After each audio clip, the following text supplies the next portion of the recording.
I'll do that. Hi. Hi, everybody. Cinemondo in the house.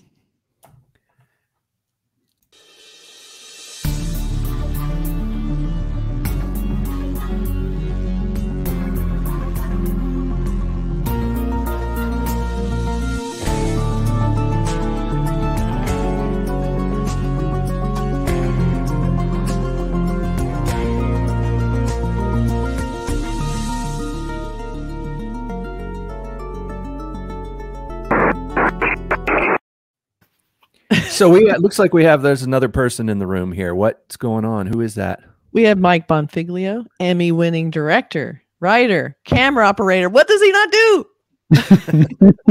Hi, Mike. Thanks for coming on, Mike. Thanks for having me, guys. We've known Mike for a long time. We go way back. There was we've talked about the Paradise Lost documentaries on this podcast many times, and Mike was very involved in the production of those films and remembers us back in those days, I think. Yeah.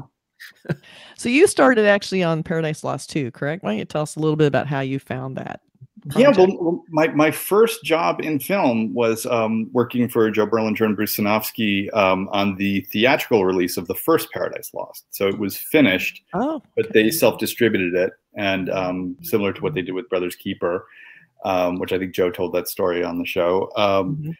But yeah, my first job, I met them because Brothers Keeper, Joe and Bruce's first movie. I mean, it's a little bit of a long story. Should I? That's what we're here for. Long stories. Brothers Keeper, if people are familiar with it, it's still my all-time favorite documentary. But that was, I grew up about 10-15 minutes from where that movie was filmed, in central New York State. Okay. So when Joe and Bruce self-distributed it, they knew that there would be local interest. And, you know, I grew up in a very small town. We didn't have an art house cinema or anything like that around. So they actually showed a theatrical documentary that I'd heard about on Siskel and Ebert, you know, like close to my hometown. So I went to go see it, and Bruce Sinofsky was there doing a Q&A, and I met him. And, you know, I was 15. Yeah, I was about 15. Wow. I wanted to be a filmmaker. You know, I wanted to be Martin Scorsese, but I wasn't really into documentaries until I saw Brothers Keeper. And and I just fell in love with the movie. And Bruce was incredibly nice to me.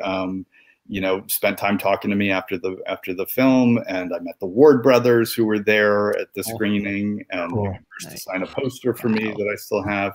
And then a couple of weeks after that night, they showed it again, and Bruce came back. And I remember I like cut school and took a bus down to the movie theater, met Bruce again, talked to him, and he was like, you know, I told him at that time, you know, my dream was to go to NYU Film School and whatever. And he was like, well, if you ever make it to New York, you know, give me a call. I'm in the phone book. So that's so funny. A couple of years later, I was a freshman at NYU, and I looked in the phone book, and Bruce was not in there. Thought he was in New Jersey. Psych! You fell for that. But I saw in the Village Voice or something that that those guys had a new movie out called Paradise Lost, and it was going to be playing at New Directors, New Films at the Museum of Modern Art. And so, being you know, a naive 19-year-old, I figured you could just show up at the MoMA and get a ticket to the movie. Which you can't do. It like sells out weeks in advance. So I went up to the box office, and it was sold out. So as I was kind of walking away, I saw Bruce in the lobby. This guy who I'd met a couple of years ago, you know, would never remember me. But, you know, having the gumption of a 19-year-old, I just went up to him and I was like, hey, I don't know if you remember me, but we met a couple of years ago at the screening of Brothers Keeper. And he was like, could not have been nicer. He was like, of course I remember you. Yeah. Which, to the day he died, he maintained that is true. I can't imagine what it is. I think he was just being nice. But he was. Wow. I believe him. I think he did. He was such a match. And but yeah, so he introduced me to Joe and his wife and Joe's wife, and they were nice to me. And then I saw Paradise Lost at the New Directors screening, and afterward, I just went up to them after, you know, everyone had talked to them. Here he is again. I just said, you know, if you guys need anybody to work for free for you, I would love to. and they were basically like, "You're hired." That's amazing. Yeah. So the movie, Paradise Lost had not shown on HBO yet, and they were. It was going to go into theatrical release that fall. So I saw it in the spring, and then that summer I started interning for them. And like my first job was, cleaning 35 millimeter film prints and schlepping around 35 millimeter film prints, which Paradise Lost it's a 2.5 hour movie. So those were heavy freaking hands of. I have a couple of those. I have some in my garage as well. If you ever want to relive the experience of schlepping those around. Yeah, they struck a lot of prints of that movie. Yeah, that's so funny. But yeah, I would clean film prints and make press kits, stuffing envelopes, and I'd answer the phones and take out the trash, and that's how I started working for those guys. And that was so much better than film school, right? I ended up dropping out of film school to work for them full time. I was taking I went to school for 2 years and was interning for those guys all through my sophomore year. And I failed. I had a documentary class. My one documentary class that I took was a pass fail, and I failed it because I never showed up because you were working on a film. Because you were actually making documentaries. Yeah. That's classic. So and how did you all? That is how it works.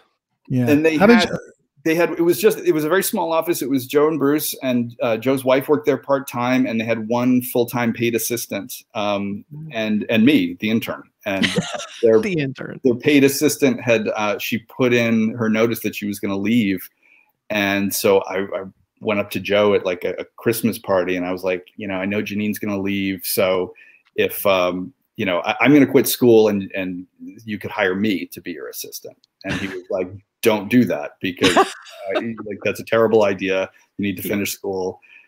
So I quit school and then went back to him and said, "Hey, I quit school." And they were stuck with me for a long time. School for you. You just kept showing up every day. They're like, "Well, I guess we got to hire him now." I guess we got to hire him. So that's kind of, I weaseled my way into a full-time job. And those guys were, my mentors. And I ended up continuing to work for them for many years. That's a wonderful story. And such good guys too. I always enjoyed spending time with both of them, and we still keep up with Joe, of course, but Bruce, Bruce was a very, very he was in, as far as the team of the two of them, I always considered, not that Joe's a bad cop, but Bruce was always the good cop. He was the guy that would get you feeling comfortable about being on camera, because it's not easy to be the subject of a documentary film we didn't want to do it. We really didn't want to do it.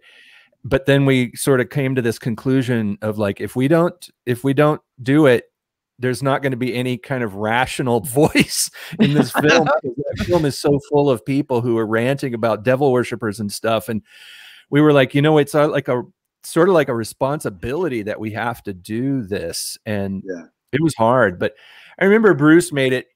I remember just sitting and just chatting with him, and he's like, "Yeah, it was he made it easy." And Joe did too, but Joe was more, he just let's get this shot, come on. Yeah.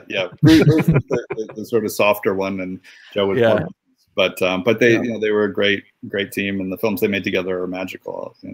So what film was it? Paradise Lost 2, where you actually became involved in the actual filmmaking process? Yeah, that was the first thing I think that I guess it was Paradise Lost 2, and there were a couple of other less consequential things that were going on, little like commercial things and stuff like that, to pay the bills that they did. But that was probably the first film that I really worked on in any capacity. What did you find was like the biggest challenge? Because this would be, this is before true crime was even like a thing, and it sort of was like one of the templates for like great true crime documentary filmmaking. Joe would hate for me to call it true crime, right? But what do you think was the biggest challenge in doing something like that? Well, I remember on that film, which is not a film that stands up, in my opinion, and I think Joe and Bruce would both say that. I mean, it was, I think, the first film, which again, just to be clear, I did not work on. but I admire greatly. Yeah, it's a work of art, really. Yeah, it really is. Great things. And it was a film that was made for artistic reasons, over advocacy reasons. You know, the impetus for it was to tell, I think, a human emotional story, just as they had done in Brothers Keeper. Although Brothers Keeper also has social issues involved and things like that. But I think the main impetus was to make a piece of art. And Paradise Lost 2 was really the driving force behind it was advocacy and a desire to keep the case alive and to keep the case in the public consciousness, in addition to what you guys were doing in those nascent early days of the internet, but to have something on, you know, the mass scale of HBO. So that was really the reason for that film to be made, was to keep the case in the consciousness. It's interesting too, because like you said, it was before, like when the internet was just sort of starting to figure stuff out. I mean, there was no social media, there was no, I mean, barely websites were sort of starting to happen. There were discussion groups, but like now there's cases that are like 40 years old that everybody knows backward and forward because they can just go on and find everything. But this case was, no one knew anything about it until Paradise Lost came out. And the same with us. Like I'd never heard of it. And so here we were, and we didn't think there'd be another movie. We thought this was it, you know, so we were trying to do stuff because we felt inspired by the first movie to do something. And little did we know that this would become this insane epic journey, like 15 years and 2 movies with Joe and Bruce, one with you. and it's insane to think that I think people, when they look back, they go, oh, look at these guys doing all this stuff. It's like, we did not plan any of this. We didn't know what it was. We didn't know what we were doing. And so it was kind of what's happening now is sort of started, I think, with that movie in a way. Like it sort of inspired that kind of advocacy in a weird way. I think it did, and it started with you guys. And just to remember how long ago it was, and what a different world it was in terms of the internet. I remember I still have it somewhere in a drawer somewhere, but the original West Memphis 3 T-shirts that you guys made. That had the URL. URL. It's like stupid long. It's like this long thing that no one would ever. Type that in and find our website. Oh, I guess this is what a website looks like. It was so bad. But that was a website back then, and that and the idea of talking about an active criminal investigation. Well, there was lack of an official investigation. But the idea of just regular people who were concerned citizens trying to do something about to right a wrongful conviction, using the internet as the main communication tool. I think it was probably the first example of that. Well, there were times when I remember we were going to hearings, and I remember one of us, I don't know how we got this, probably Kathy, but one of us had one of the very first digital cameras, and it was this big, looked like a giant plastic Viewmaster kind of thing. It was probably like, 1.5 megapixels or something, but it was a digital camera which created a JPEG, which, and we took it to Arkansas and we were taking pictures at the event, and then going back to the hotel room and taking the card out of there, and I had the little thing you could plug the card in and put the pictures onto my ancient laptop, and actually put them on the internet on our website within several hours after we took the picture. So much it was work. like, we thought, this is the future, man. This is like, I thought you were several hours for it to upload, which it probably did. Probably, yeah. A little image. I know. So weird. And then by the time Paradise Lost 3 came along, you had moved on to other projects at this point, right? I mean, were you heavily involved in 3? I was involved in the first number of years. I mean, the thing with 3 was that, HBO was such an incredibly supportive partner for those films and for Joe and Bruce and for the case. The day after the second film aired, we were talking about a third one.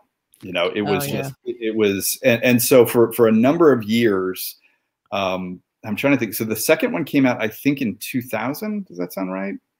And then 98. It was in 98. It may have been. I think it might. Oh, you know what? I think it was 99 because I believe it was the same year So long. that Blair Witch 2 came out, which I'm pretty sure was 99. Mm. And so, so from that point, and I know Joe spoke about Blair Witch 2, so he said, yeah, he said all the things to say about that film. Yeah, we could all just pretend like it didn't happen. Yeah, but so yeah, from 99 until when the third film came out, that film was which was, I want to say 2011. Yeah. So for over 12 years, that movie was sort of unofficially in production. We would occasionally shoot. In fact, that's true. I remember that coming to LA to film with you guys a couple of times. And I remember you shooting in Arkansas a couple times when we were, because there were always hearings we were events going to, so then Joe would send people out to shoot. You know, he'd want that shot. And actually, the Laurie Davis interview in that film was shot in my apartment on East Fifth Street. I'm not in that apartment now, but yeah. So I was involved in that film in the first. I was there for the interview with Damien. The first number of years, but then it finally hit a point where there was enough going on that the film went into full production, and there was a regular. What we were doing for a while was just we would say to HBO, "Hey, such and such is happening. Can we go shoot it? This is what it'll cost." And they would say yes or no, and they would give us the money. Most of the time, they said yes, because I think that Joe and Bruce really would only ask if it was something worthwhile. Right. And so then, after a certain point, I think the case hit a point, and everybody hit a point with like, okay, this movie has to come out at some point. And by that time, I had moved on, because it again, for all those years, it was, once a year we would maybe do a 2-day shoot. So it wasn't like a full-time thing.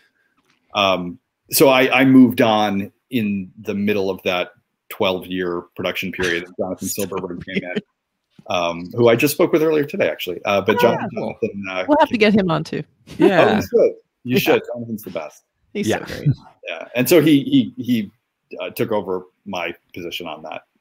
So, did you have any opinions about what you thought the case was about, or what you thought had happened? Like, I'm sure you thought they were innocent like everyone else, or did you have to come to that? Oh, I thought they were innocent right away. Or I certainly thought, I remember when I saw it at MoMA, at New Directors, feeling an extraordinary amount of empathy for the victims' families, which I think is a beautiful thing about that film, is that they really, while making it so clear that there's no case against Damien, Jason, and Jesse, that there was a tragedy that happened, so I remember just my heart going out to the victims' families, but also feeling like, I don't understand why these kids, it didn't make any, there was nothing connecting them to the crime. So weird. So yeah, so I was pretty on board from the first time I saw it. But in terms of, who I thought did it over the years, that changed, and to this day I honestly have no idea. I mean, I remember on the second film, all of us being very convinced at various times of how it happened and who did it and why and all of that, and not being right, and also, I feel like, and this isn't excusing us, but some people, it shows you the easy trap of the way people act and how it makes them look guilty. And that's the sort of thing that was a really good learning experience, because now I don't take anything for granted when someone's accused of something, where people just pile on and go, oh, they just, like, you don't know what they do. I mean, I start like withholding that, because people can seem very guilty when they're not, as we know. And that's why, Terry Hobbs, even, I'm just not even, there's no evidence. I just don't, sure. Is the guy kind of a jerk? Maybe, but he doesn't necessarily have to be a killer, So that sort of is the lesson, I think, of the 15 years, is you can't just jump on the wagon and just accuse people of things. Well, it's interesting. Quite a journey, though. When we went out there for the first time to Arkansas to visit with the guys in prison, and we met with as many people as we could wrangle. We met with Dan Stidham and a few other people, investigators and things like that, as many people as we could get, a meeting with. And I remember, that was back when it was just me and Kathy and Grove. And Lisa Fancher joined us later, but in the very, very first time we went out there, it was the three of us. I remember driving around Arkansas in a car, and we all three came up with this sort of a manifesto. And it was like, we will never point a finger at anyone. We'll never do what they did to Damien, Jason, and Jesse. We're never going to accuse anyone. And we're never going to say anything negative about the victims' families. You know, there was a few rules like that. No matter what the victims' families say about us, we understand. You know, they can say whatever they want about us, and we will kindly take it, because we can't imagine what they've been through. And I'm fine being a target for them if that makes them feel better, you know. But the it was like, I'm so glad that we did that, because you see things now where people go back and they replay the tape, and it's like, well, this is what you said before. And, you know, and you kind of regret. I think what it was I didn't ever want to get to a point in the future where I regretted something really, you know. So I feel like in that way, there's a few little things I regret, but, but mostly I think it was, I mean, I don't know, as for the early days of internet augmented advocacy, I think we hopefully outlined a couple of things that people maybe should kind of continue to do. And I'll say that you making that decision to do the right thing morally and to take the high ground, I think had a lot of effect on the ultimate outcome of the case, because had some of the victims' family members not been, you know, if you had turned them off or alienated them in some way, you know, I think that their involvement was extremely strong when it came to the state of Arkansas. Yeah. In eventually, you know, allowing the guys out, even under the bizarre circumstances of the Alford plea. But that's a whole other conversation. But I think that was actually aside from just being the right thing to do morally, it had an effect. You know, I think if you had completely, and if the West Memphis 3 movement had been cruel to the victims' families, or had been insensitive in some way, or clap back, whatever they say, you know, it's like, nah, it was like, no, we're going to let them do whatever they want. And we actually became friends. I became friends with Pam Hobbs, and we were friends with Mark Byers, you know, and of course later when they all sort of came around, we were better friends with them, but right. But I think that your being who you are as people had something to do with them coming around. You know, I don't think it was just, you know, because the same evidence was there for many years. Obviously new stuff came out, but I think that if you guys had been jerks to them, then, you know, as we're seeing, you know, the way that people are so divided now, along political lines for various reasons, some of it is just decency, you know. Decent people, they're probably more likely to understand your point of view. So I really commend you guys for taking that stance early on. Yeah, and staying away from conspiracy angles too, like Joe shows that in the Cecil Hotel documentary. Yes. He did. I'm so glad we didn't turn into that.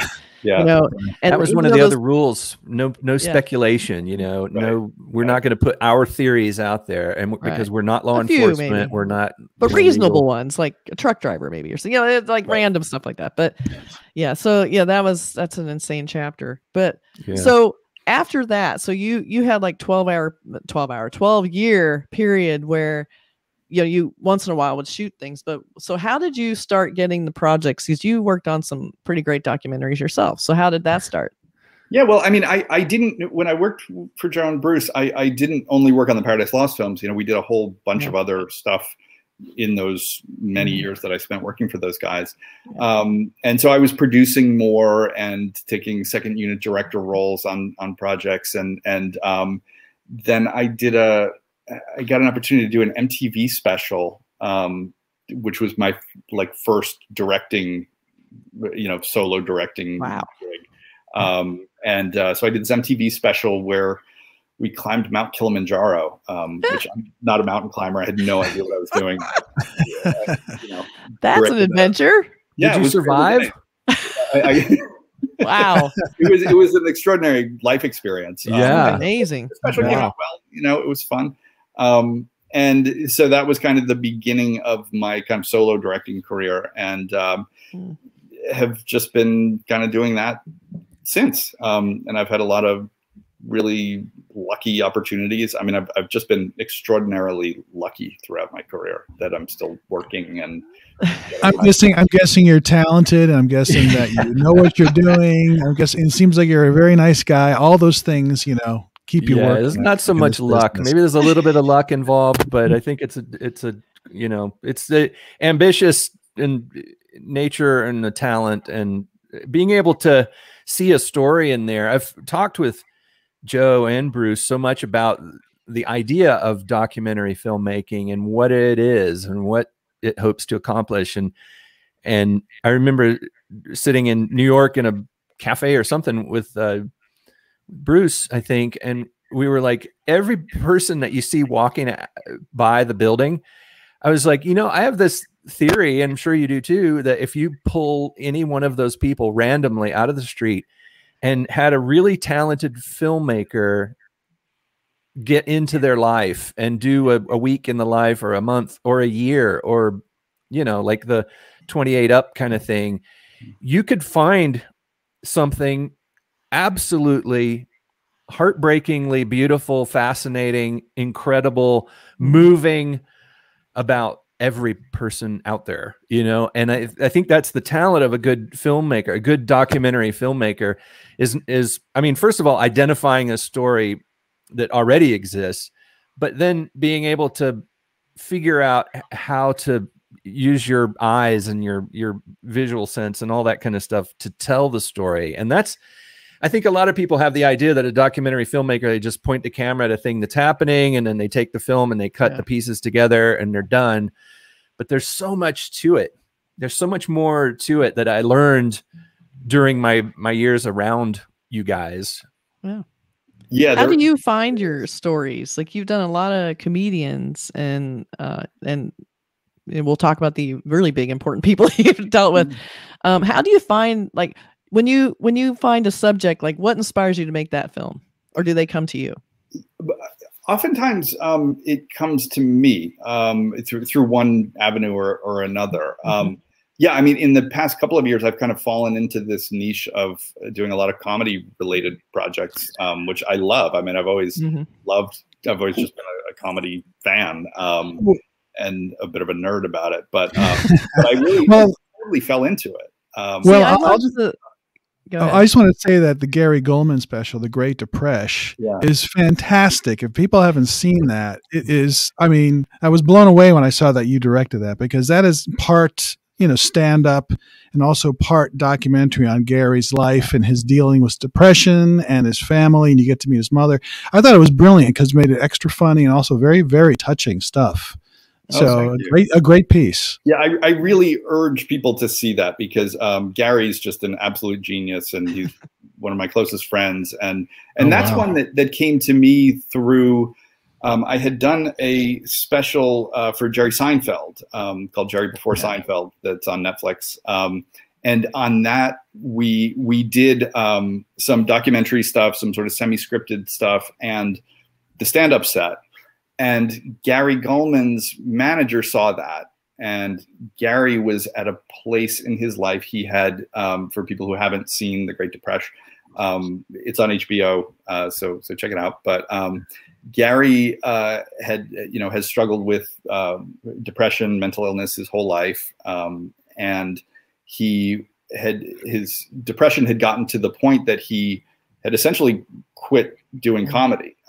He went into he checked himself into the psych ward. He received ECT treatment. He was incapable of performing. He just could not, couldn't work. He couldn't do anything. He moved back home with his mother.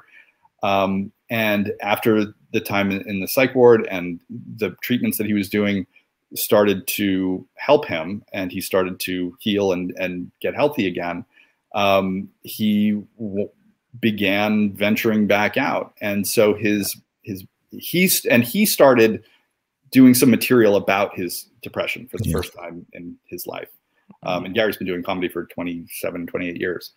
But he started talking about it for the first time.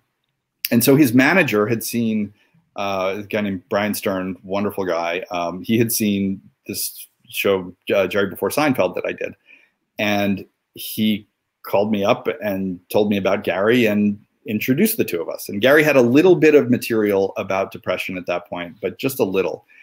And as soon as we met, Gary and I just kind of hit it off, and we just knew we would like each other. And so we really built that special together. And Gary wrote every word of it, but we conceived it and developed it together in a way that I think usually, you know, it's kind of a trend now in comedy specials that they'll throw another element in. And in my opinion, sometimes it works and sometimes it feels just kind of tacked on where you don't know why it's there.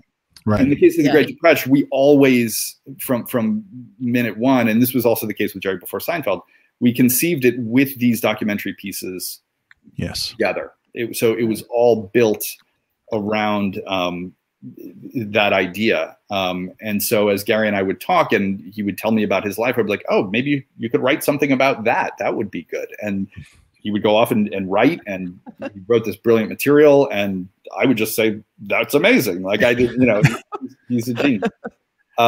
So I'm really, really proud of that piece because I think it is able to kind of combine performance and stand-up comedy and brilliant comedy writing with documentary to kind of come together and be something new that I people seem to really respond to it very positively. So yeah, well, I like that style because I'd seen the Jerry Seinfeld and I loved that because you feel like Jerry Seinfeld, we know everything. And then you watch the documentary, there's so many, I love the off stage stuff is so good. And when he's talking about his childhood and amazing. And then the Patrice O'Neal documentary where, you know, I love the sort of the dark side of comedy, you know, where they seem like a lot of them have depression or where a lot of it comes from, I think. Yeah. And yeah, so it's interesting to see that like the split. You see the on stage, they're really funny, and then you talk to the people around him and you have like, you know, scenes where he was talking. That is so effective and feels so much deeper than just shooting somebody on the stage and they're doing their comedy and it's over. That's why I really like what you've done with that. It's been great.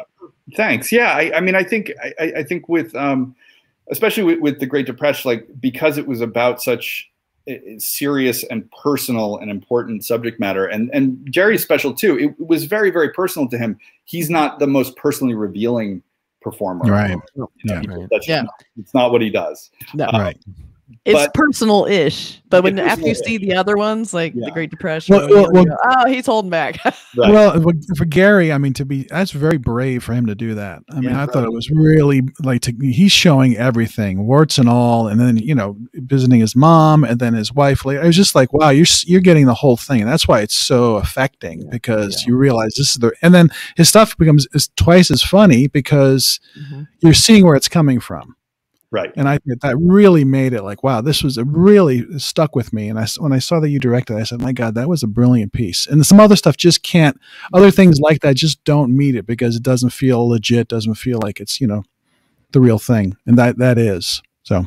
Yeah. Thank you. But it came from such a real place. And we, you know, Barry and I developed it for about 6 months before HBO came on, you know, so we worked on it for a few months, and then I brought it to Judd Apatow, and Judd loved what we were doing and was like, great, yes, I'll come on as an EP.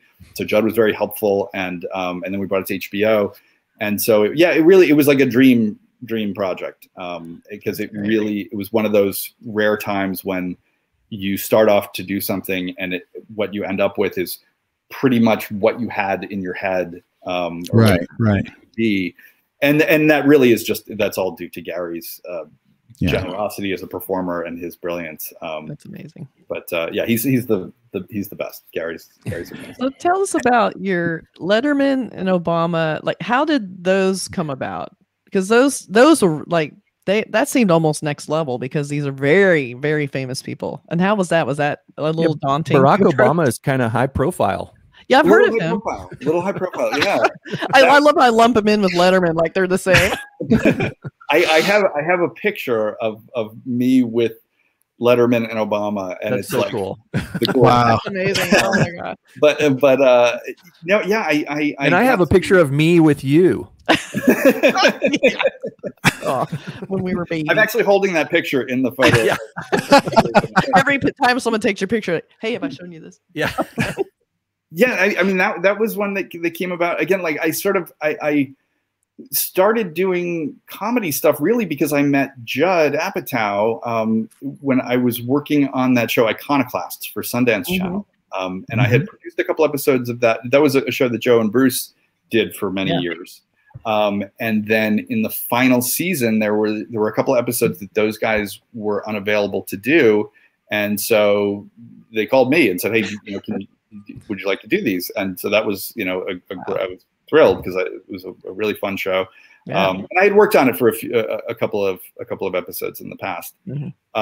So I directed an episode that had Judd Apatow and Lena Dunham in it. That was, I remember that.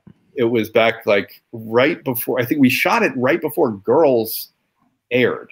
Wow. And so it was right at the beginning of Lena Dunham really, really blowing up. And so I spent some time with Judd on that, and we just kind of hit it off and stayed in touch afterward. And it was one of those things that, like, you sort of dream would happen, but doesn't in reality. Yeah, exactly. But it happened this time, and we stayed in touch, and we just said, let's find something to work on together. And within a year of Iconoclast coming out, we had started working on a film about the Avett brothers, this movie called May It Last. And so through Judd, I met Jerry Seinfeld because Judd was EPing the Seinfeld special. And Jerry had wanted to, what he knew he wanted to do was to do something utilizing his earliest material that he hadn't ever done a special, but all the material that he did in the late 70s, early 80s, leading up to his very first Johnny Carson appearance. Yeah, so he wanted to document that material, and he wanted to do something having to do with his childhood, lifelong love of comedy and what comedy meant to him. Right. And that was about all that we had. And so Judd introduced Jerry and I, and I went to a meeting with Jerry, like, an interview, a job interview that I figured would last 10 minutes, and he would say, "Nice to meet you," and I would leave, and I would never hear from him again. And that first meeting ended up lasting like 3 hours. We just started spitballing ideas, and then it ended with him saying, "Why don't we do this? This was fun. Let's do it again next week." And so we did it again, and then it was sort of like, I think I have this job. I hope so. Gave all these great ideas. but having my first comedy credit be a Jerry, like the first Jerry Seinfeld special in 15 years or something. Yeah, crazy. That's this is a luck thing. Is it suddenly catapulted me into a place that I was considered somebody who could do comedy. Right. That's pretty cool. That's really cool. Yeah.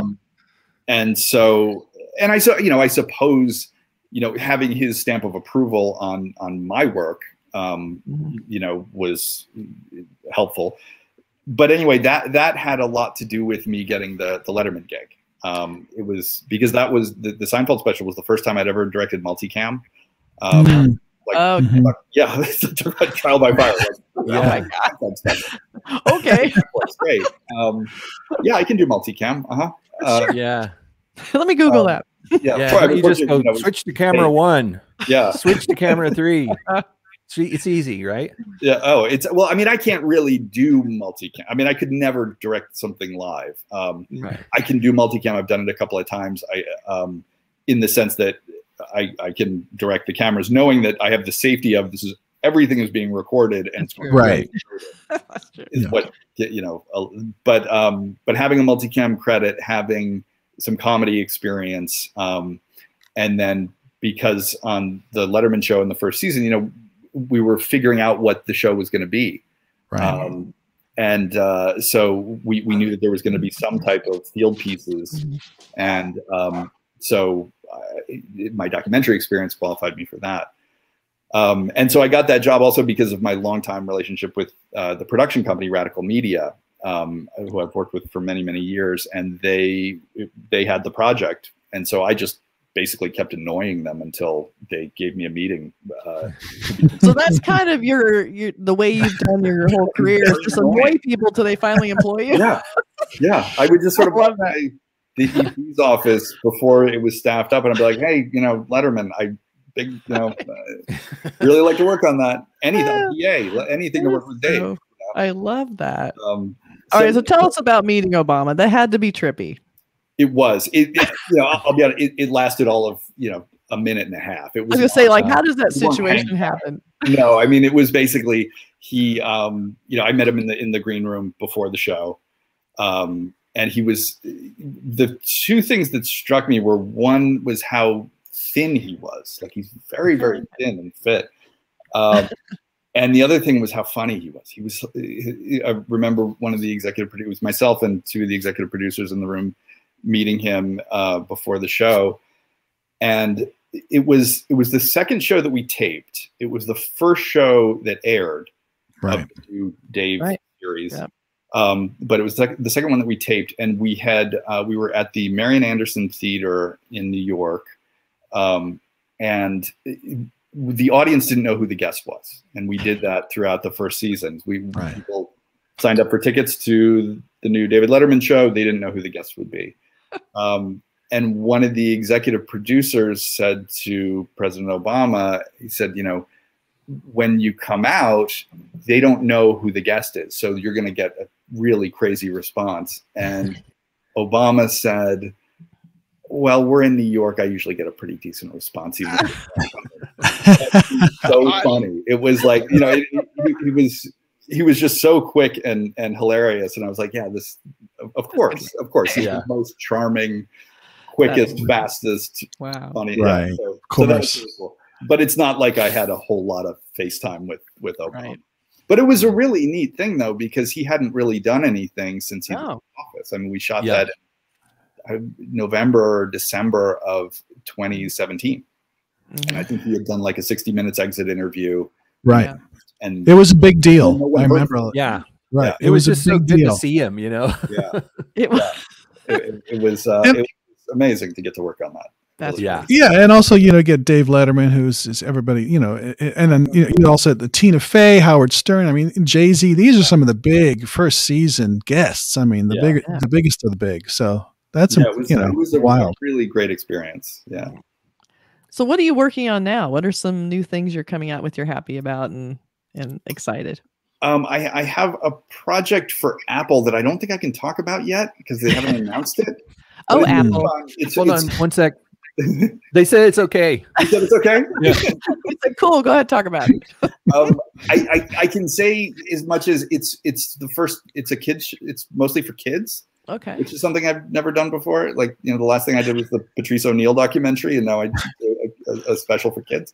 Well, who'd be great for this? That guy that did Patrice O'Neill. Yeah, exactly. Okay. But we just finished that, and that's going to be out this summer. But cool. I'm very excited about it. It has an animation component to it, and I got to write the animated story with a partner, and nice. I got to write for extremely iconic characters. So wow. Let's think about this. Yet, but anyway, very excited. Say, but you want to. Oh, you really do. You really want to. I know. But it's another one that combining documentary with another element. In this case, being cool. An original animated story. Nice. Kind of like what I've done with the comedy specials and documentary. Mm-hmm. So that was kind of cool to get to do that. And then I'm in the midst of, Judd and I are doing a big 2-part documentary about George Carlin for HBO. Oh, wow. That would be great. Nice. Yeah. I have a Judd Apatow story. I used to see him. I used to see him every day in the parking lot where I worked. I used to work at a studio, and I would see him in the parking lot, and I was like, "That's Judd Apatow." And I'd pass him, and every once in a while, you kind of, just like, And finally, I said, you know what, we obviously every so often get off of work at the same time or getting our cars at the same time. So I passed him and I said, really big fan of Freaks and Geeks. And you know what he said? He said, great. And he got in his car. See you, weirdo. Yeah. Thank you. Bye. I'm guessing you were probably like the 25th person that day. Too. Yeah, I know. I always think that, but I have to add my 25th, you know, because it was such a great show. You know, that's all we ever did. That would have been something, you know. Can I get my 30-second Judd Apatow story? I have one too. I'm the only one without one. Shit. Okay. Well, my friend was is a writer for Rolling Stone. He did a profile on Judd when right before Knocked Up came out. So I actually got on the set for a day or two, and I'm actually an extra in that movie. Oh, cool! If you see the fantasy baseball draft scene, I'm in there. But anyway, he was so nice and cool to me. I like just the extra, you know, because my friend Steven was hanging out with him for a long time, so I got to kind of hang out and have lunch and stuff. He was just a very personable guy. So. He's one of the nicest people I ever met, and he's been so generous and just such a wonderful friend and partner, collaborator for me. Cool. Like I can't say enough good things. He seems like that. So he really is. Yeah. Really Have you entertained? Well, I can't wait for the George Carlin thing too. I know, right? Yeah, me too. We're right in the middle of it, so it's gonna. Do you want to go down the scripted route at all? Are you looking into doing stuff like that, or only? I would love to. It's. I mean, that's what I mostly watch scripted stuff. I'm a big, that's what I always thought my career was gonna, or I always aspired to that, but I kind of fell into documentary and fell in love with it, and it's a very difficult leap to make. I haven't been able to yet. That was one of the things I'm excited about this Apple project is I got to write a script, fictional script with characters and dialogue and all that kind of stuff. I mean, I would love to make that leap. People tend to see you as what you do right now. It's hard to step outside sometimes and do something else, Yeah. But just keep annoying people, and exactly. Find the right people to annoy. I have a script. Get out of here. Okay, fine, we'll make it. Well, what are some of the you said you wanted to be Martin Scorsese, but sure. This is a question that we always ask people that we interview is like, what is the thing that you watched as a young person that made you say, whoa, I want to get into this film making movies? I was always, since the time I was a little kid, was always just completely enraptured by movies. Like I remember as a little kid, like being obsessed with Clash of the Titans and like, oh yeah, I love the Harryhausen stuff. You're talking about the Harryhausen one. The Harryhausen, yeah. The remake. Not so the much. Other one was. How old do you think I am, Bert? I'm trying to think. Are you 12 or 15?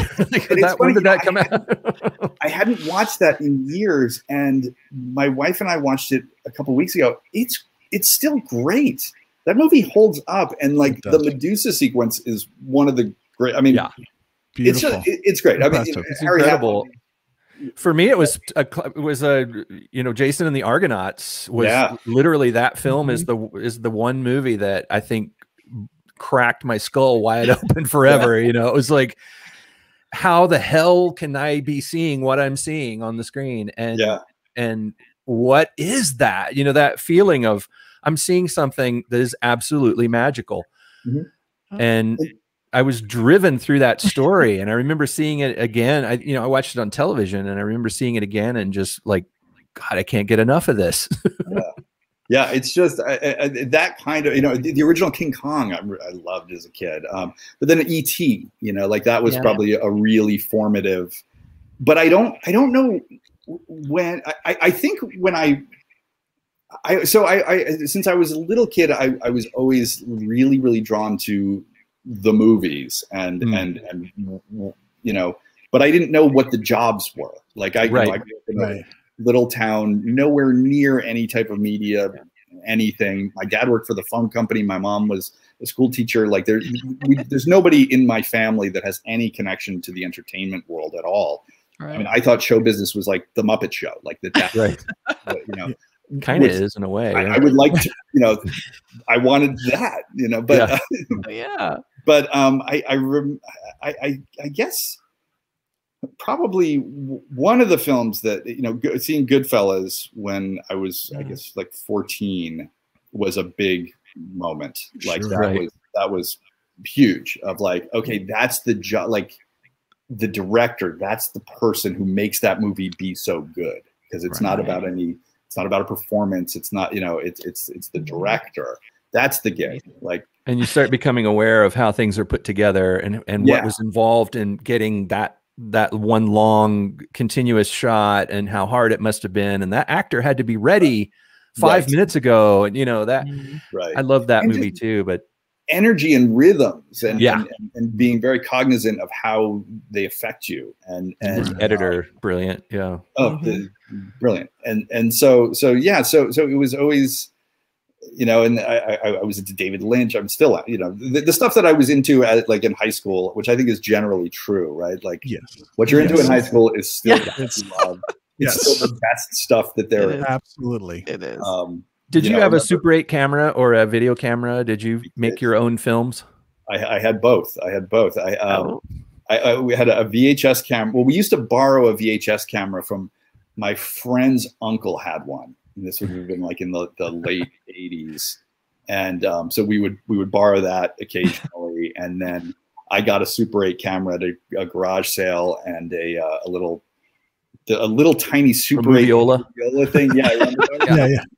So I would do experimental films and, you know, paint and scratch on the thing, you know, just Clorox and a toothpick. Did you ever do that? With Clorox and a toothpick on the film? No, like, I would use like a safety pin. Yeah, make laser beams. Rubbing alcohol. Yeah. But I made a ton of Super 8 films.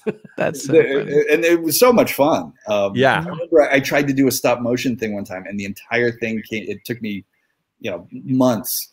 And then I got the film back, and it was all completely underexposed, and you can see. Oh no! Oh, that's awful. I made a ton of stop motion animation too, and you start realizing, you know, my God, these people like Ray Harryhausen who would make these entire sequences with, you know, 12 fighting skeletons, and Medusa with, you know, 13 or however many snakes she had, and each one of them had this continuous flowing motion.